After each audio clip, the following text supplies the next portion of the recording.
Nesse vídeo você conhecerá a história do Volkswagen SP2, primeiro carro nacional 100% desenvolvido no Brasil e considerado o Volkswagen nacional mais bonito de todos os tempos. Olá, seja muito bem-vindo ao canal História Automotiva. Eu sou o Júnior Nunes e se você gosta desse tipo de conteúdo, gosta de história de carros antigos, inscreva-se no canal no botão vermelho e ative as notificações. Deixe seu like, seu comentário e deixe no campo de comentários qual carro você quer ver a história nesse canal. Os esportivos sempre foram um grande desejo dos jovens solteiros e de classe média que tinham condições de adquirir um veículo mais caro.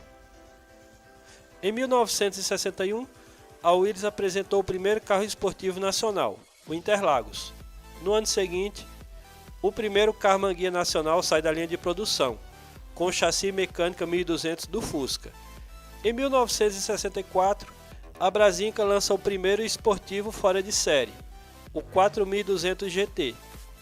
No Salão do Automóvel de 1966, a Fábrica Nacional de Motores apresentou o Onça.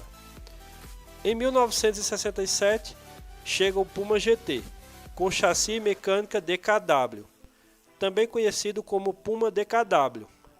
Ainda em 1967, a Volkswagen comprou a DKW e os Puma passaram a ser equipados com chassi mecânica do Fusca. No mesmo ano, a Karmann-Ghia recebeu o motor 1500 para substituir o 1200, além de um novo painel. Em 1971, chegaram o Chevrolet Opala Coupé e o fora de série Fúria GT. Estava consolidado o mercado nacional de veículos esportivos. Embora a Volkswagen tivesse lançado o Fastback TL1600 em 1970, a marca precisava de um esportivo de verdade para substituir o Karmann-Ghia, que já estava defasado com seu design da década de 1950, e para brigar com os esportivos da Puma, que faziam muito sucesso entre os jovens. O engenheiro que recebeu a missão de retornar à produção do Fusca em sua versão civil na Alemanha, Rudolf Leiding, assumiu a Volkswagen do Brasil em 1968. O alemão era famoso pelo espírito criativo. Sob o seu comando, a Audi desenvolveu o Audi 100, que acabou dando origem ao Coupé-S. Por aqui, ele apostou no potencial dos designers brasileiros e foi responsável pela criação do departamento de estilo da fábrica de São Bernardo do Campo, o primeiro fora da matriz, em Wolfsburg, na Alemanha, incentivando e apoiando iniciativas de profissionais como Marco Lima Piancastelli e José J. Novita Martins. Como no início da carreira, Leiding soube trabalhar com o que tinha em mãos. A perua Variant compartilhava chassi e plataforma, o tradicional motor boxer 1.6 litro e a arcaica suspensão traseira com semi-eixos oscilantes. Apresentado pela primeira vez na Feira da Indústria Alemã, entre abril e março de 1971, o Volkswagen esportivo, ainda sem nome definido, chamou bastante a atenção do público e impressionou um dos mais importantes organizadores do evento, Kurt Lotz, então presidente mundial da Volkswagen. O evento, realizado no prédio da Bienal do Parque de Ibirapuera, em São Paulo, capital, tinha entre as atrações o protótipo Mercedes-Benz C111, um esportivo na cor laranja, com motor rotativo e portas tipo asa de gaivota. Com o sucesso do projeto, Rudolf Leiding sucedeu Kurt Lotz em outubro de 1971, na presidência do Conselho da Volkswagen, em Wolfsburg, Alemanha. A filial brasileira foi autorizada a produzir o carro em 1972. A fabricação nacional foi realizada em parceria com a Karmann-Ghia. A produção envolvia um caro e complexo vai-e-vem logístico. As chapas eram estampadas na Volkswagen e depois viajavam 4 km até a fábrica da Karmann-Ghia para a armação das carrocerias. A carroceria pronta era então enviada para a fábrica da Volkswagen, onde recebia o tratamento anticorrosão e pintura.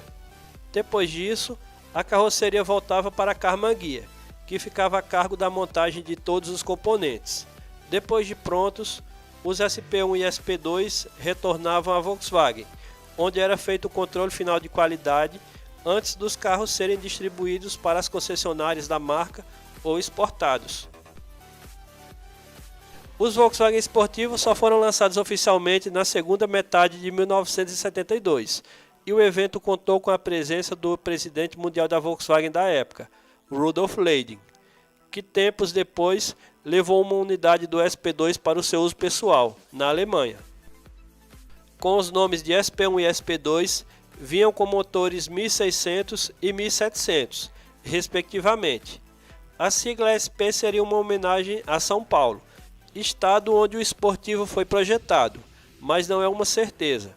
Também poderia ser Sport Prototype ou Special Project.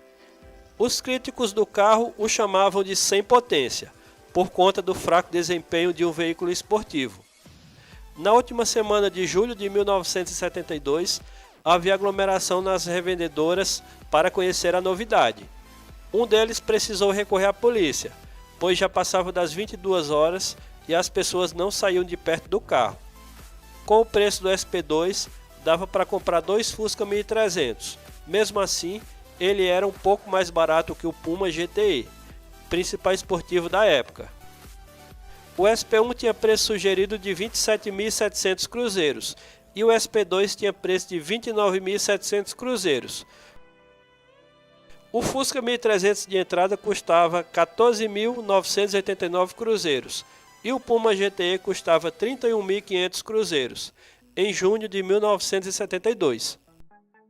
O SP1 tinha motor 1.6 litro com 65 cavalos a 4.600 RPM e 12 kg de torque a 3.000 RPM. A taxa de compressão era 7,2, alimentado por 2 carburadores Solex 32, subdimensionado para os 890 kg do esportivo. Já o SP2 tinha cilindros 2,5 cm maiores, pistões com 88 mm de diâmetro, elevando a cilindrada para 1.7 litro, e a taxa de compressão aumentou de 7,2 para 7,5. Gerava 75 cavalos de potência a 5.000 RPM e 13 kg de torque a 3.400 RPM, alimentado por 2 carburadores Solex 34. Ambos os motores refrigerados a ar. A relação do diferencial aumentou de 4,21 para 3,87 no SP2. O câmbio de 4 marchas era o máximo que poderia ser oferecido na época. Era item de série nos 2 modelos. A frente era praticamente igual à do TL 1600 modelo 1972, com faróis duplos e piscas embutidos no para-choque dianteiro. Nas laterais, faixas vermelhas que vão das laterais dos faróis até as lanternas traseiras, frisos de borracha das laterais do para-choque dianteiro até a placa traseira e entradas de ar na coluna C, para ajudar a refrigerar o motor. Na traseira, lanternas finas e envolventes, com uma espécie de para-choque emborrachado, alinhado com os frisos laterais, além de uma peça cromada na parte inferior, luz de ré independente do lado esquerdo e escapamento com saída única do lado esquerdo. O capô traseiro abre junto com o grande vidro. Além do porta-malas traseiro, com capacidade para 205 litros, há também um pequeno porta-malas na frente, com capacidade para 140 litros, mesmo dividindo espaço com o estepe e com o tanque de combustível, que tem capacidade para 40 litros de gasolina. Tanto o SP1 quanto o SP2 vinham com rodas de aço tala 5,5 por 14 polegadas de diâmetro, com pneus radiais 185/70 SR14. Além do motor mais fraco, o SP1 vinha com bancos esportivos revestidos de curvim, console entre os bancos, luzes de leitura nas portas e alça de apoio para o passageiro eram itens exclusivos do SP2, assim como o painel de instrumentos completo, com velocímetro, conta-giros, marcador de combustível, relógio, amperímetro e termômetro do óleo, os 2 últimos suprimidos no SP1. No caso do SP2, o acabamento interno era bem diferente da simplicidade dos Volkswagen da época. Tinha bancos anatômicos individuais, que poderiam ser revestidos em couro, preto ou caramelo, como opcional. Tinha apoios de cabeça e encostos reguláveis, além de um acolchoamento mais saliente para melhorar a posição de dirigir. Tinha cinto de segurança de 3 pontos já naquela época, sendo o primeiro carro nacional a oferecer tal item. Os revestimentos das portas também poderiam ser revestidos em couro. Atrás dos bancos, assoalho forrado com tapete de buclé, com um pouco de espaço para bagagens e 2 cintos para segurar a bagagem. O painel e o console central formavam uma única peça de plástico moldado, com 6 instrumentos redondos e bem visíveis. Na frente do motorista, 2 grandes mostradores redondos, conta-gires à esquerda, com luzes indicadoras da carga do dínamo e pressão do óleo, e velocímetro, com escala até 200 km por hora, odômetro total, parcial e luz indicadora de farol alto. No centro do painel, outros 4 pequenos mostradores redondos, inclinados levemente para o motorista. Nível do combustível, amperímetro, relógio analógico e termômetro do óleo. Abaixo dos mostradores, um rádio, que era opcional, ou espaço para o rádio. O volante esportivo de 3 raios, em forma de cálice, era revestido com material que imita couro preto. No primeiro teste da revista 4 Rodas, em julho de 1972, a reportagem afirmava que em estilo e acabamento, o SP2 era equivalente aos GTs europeus, de seu tamanho, mas com relação ao desempenho, deixava muito a desejar. Equipado com pneus radiais, tinha boa estabilidade. Os freios a disco na frente eram mais que suficientes. Ele foi considerado lento nas ultrapassagens e derrapava nas curvas em alta velocidade, mas os bancos anatômicos eram muito confortáveis. Havia tendência ao sobreterço no limite da aderência e travamento das rodas dianteiras durante frenagem em alta velocidade. E olha que nem eram velocidades tão altas assim, pois ele mal passava dos 153 km por hora. A baixa altura do carro, 1,16 m, exige um certo contorcionismo para entrar no carro, mas a posição de dirigir, meio deitada, e pela ergonomia, compensa o esforço. As 2 portas muito amplas facilitavam o acesso ao carro. O jeito de cockpit não combina com a fraca mecânica do carro, mas o seu desempenho era suficiente para o dia a dia no trânsito da época. A Volkswagen declarava que o SP2 chegava aos 161 km por hora e ia de 0 a 100 em 14,2 segundos, mas segundo a revista 4 Rodas, a velocidade máxima era de 153 km por hora e o 0 a 100 em 17,4 segundos. No caso do SP1, a Volkswagen declarava 149 km por hora e 0 a 100 em 16,3 segundos. A revista 4 Rodas nunca testou o raro SP1, mas pelos números do SP2 é de se imaginar que o seu desempenho era ainda mais decepcionante. O SP2 pesava quase 200 kg a mais que o Puma GTE, o que comprometia o seu desempenho. O SP2 era a versão preferida, já que usava um motor maior e mais potente que o SP1, que era mais simples e usava o mesmo motor 1600 da Variant.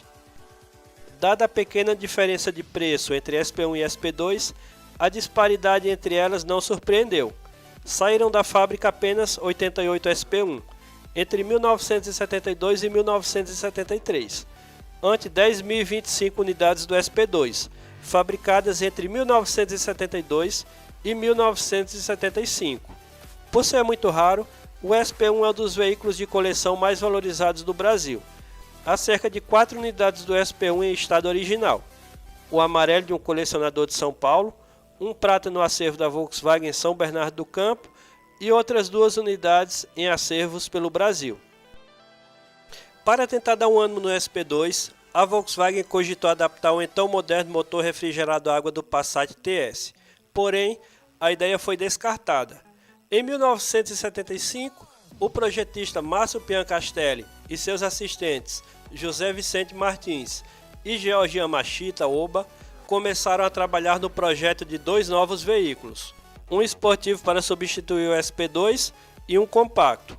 O projeto do esportivo foi deixado de lado e o veículo compacto começou a tomar forma, até o lançamento do Gol, em 1980. Em 1976, as importações de veículos foram proibidas. A concessionária paulista Dacom, na época representante importadora da Porsche no Brasil, e concessionária Volkswagen, lançou um protótipo do SP3, abandonado pela Volkswagen. A Dacom usou a mesma carroceria do SP2, manteve o motor na traseira, mudou o sistema de entradas de ar, câmbio e fez algumas alterações estéticas. O motor 1.6 do Passat TS gerava 96 cavalos de potência e 3,2 kg de torque.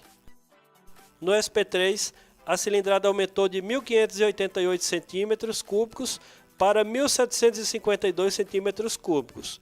A taxa de compressão passou de 7,5 para 8,5 e a potência aumentou para 100 cavalos. A alimentação era com um carburador de corpo duplo. Com as modificações, o carro chegava aos 180 km por hora, um ótimo desempenho para a época.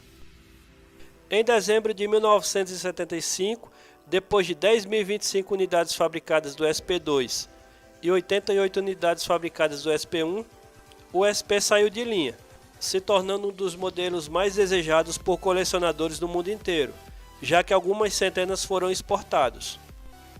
Já o SP3 da Dacom não passou de um protótipo.